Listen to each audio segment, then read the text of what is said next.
Just another routine mission. Why do they always say that before a mission? Of course it's routine, you haven't done anything yet. It's everything that happens along the way. The choices you make, the paths you choose, that turn the routine into anything but. Of course, that's how it started. A routine mission, answering a distress call. And look where that got me. We were testing out the Normandy, Captain Anderson's new ship, when the distress call came in. An Alliance patrol on Eden Prime had been attacked. They'd seen something they couldn't explain. And whatever it was massive. I hit the ground with my lieutenant, Caden Alenko. A good kid, loyal, by the book, with a talent for biotics.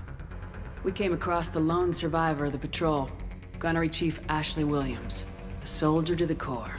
Tough, disciplined, ready to take on whatever came her way.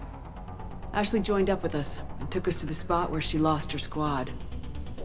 That's when we saw it. The ship. Like nothing I'd ever seen. It was massive, scorching the colony and everything around it as it blasted away. We followed the path of destruction to an artifact, a beacon left by a long-dead race called the Protheans. The colony had dug it up, and whoever attacked them had tried to take it. Lieutenant Alenko made the mistake of getting too close. I hit him with some type of energy. I grabbed him and threw him out of the way. That's when it hit me. Hard. Every muscle in my body went rigid. I couldn't move, could barely breathe. Everything went black. And then I saw something. A vision. Dream. A nightmare. By the time I woke up, we were halfway to the Citadel on our way to meet the Council. I was expected to explain what I'd seen. Anderson came along. So did Udina, our political representative on the Citadel. With those two heavyweights, it seemed reasonable we could persuade the Council that the ship we'd seen was a potential threat. As was the individual behind the attacks. The main suspect for the Eden Prime massacre was a Turian Spectre named Saren. He'd been seen by one of the survivors from the colony at Eden Prime, and there was some evidence to suggest that the ship was connected to Saren. But even Udina's pointed accusations weren't enough to convince the Council. They just couldn't believe one of their chosen elite Spectres could be guilty of something like that. They needed proof, which meant I needed proof. Fortunately, I wasn't alone in my search. Garrus, another Turian, wanted to help. A top agent for Citadel security. Despite orders from his superiors that he shouldn't get involved, he told me he was suspicious of Saren and he had some useful leads. More importantly, he was willing to share them. That led me to Rex, the biggest, nastiest looking Krogan bounty hunter I'd ever seen. He turned out to be more than just a brute.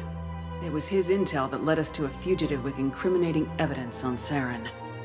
The fugitive turned out to be an energetic little Quarian named Tali. A tech expert with a knack for hacking, she'd procured some information on Saren. Evidence that proved Saren was dirty.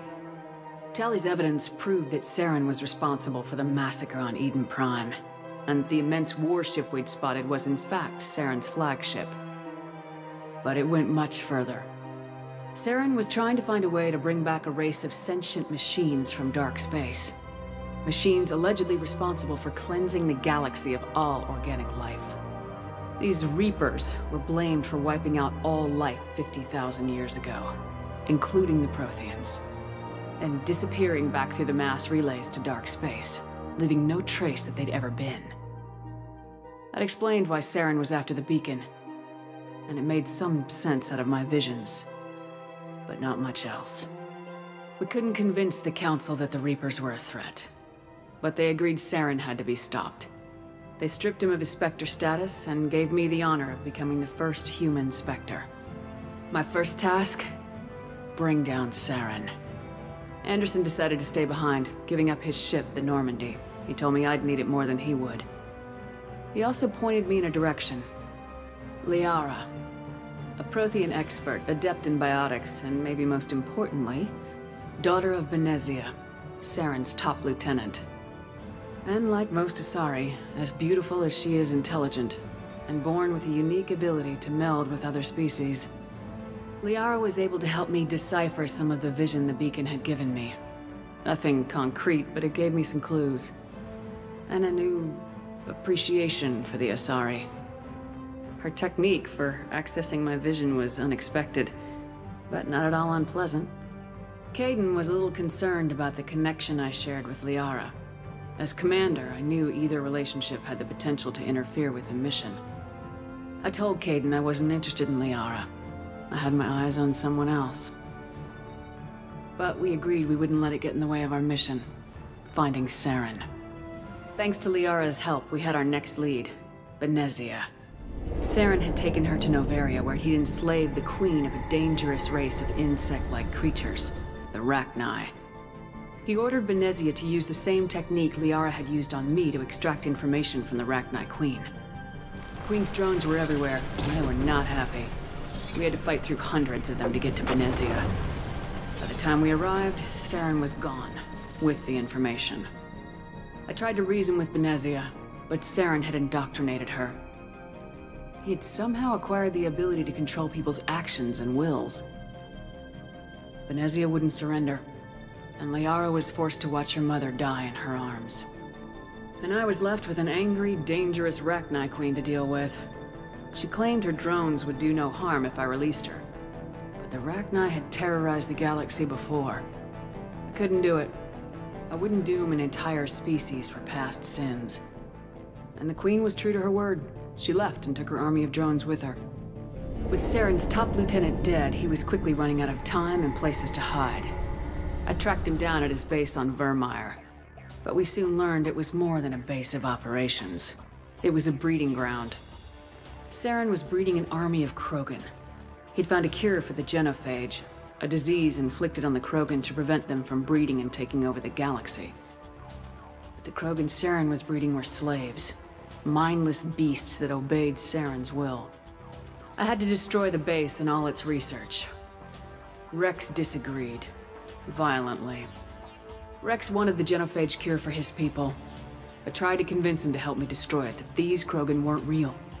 But he wouldn't back down. Fortunately, Rex is smarter than he looks. He realized this wasn't the way to help his people, and that Saren was the real threat. When we finally got to the center of the base, I realized just how close Saren was to completing his plan. He was already in communication with the Reapers. Sovereign, Saren's flagship we'd all assumed was just a ship, was a Reaper. It spoke to me, threatened me. I could feel the menace it had for every living thing. It wanted me dead. It wanted us all dead. And I knew it was capable of doing just that. What I couldn't understand was why Saren would help it. But there was no time to think about it. Sovereign knew where we were. We had to destroy the base and get the hell out. I split my team into 2 squads, sending Ash with one and Kaidan with the other as a distraction. We had a nuke and we planned to use it. Before we could detonate the bomb, Saren showed up. We fought. I stalled him to make time for my team. And in talking to him, I realized the truth. It wasn't Saren who was indoctrinating everyone. It was Sovereign, the Reaper. And Saren was in deeper than all of them. He tried to convince me he was still in control. Said he'd found a way to reduce the Reaper's influence, but he was kidding himself. Or believing the lies Sovereign was telling him. Before I could convince him to stop, he ran, leaving me just seconds to extract my squad mates. I tried, but I wasn't fast enough. I could only save one of them.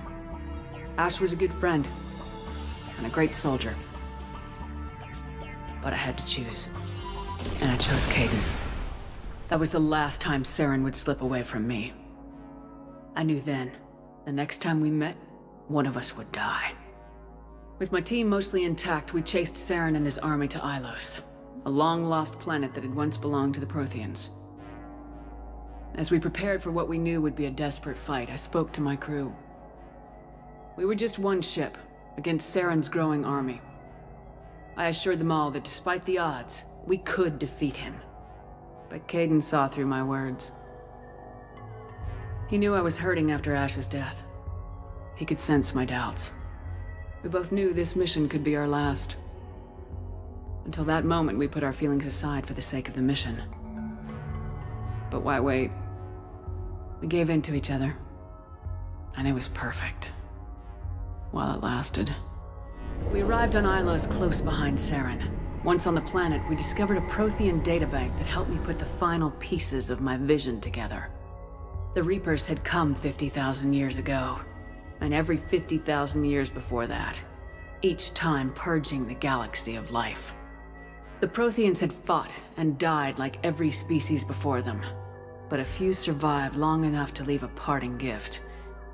The Protheans had discovered that the Citadel was the key to controlling the mass relays.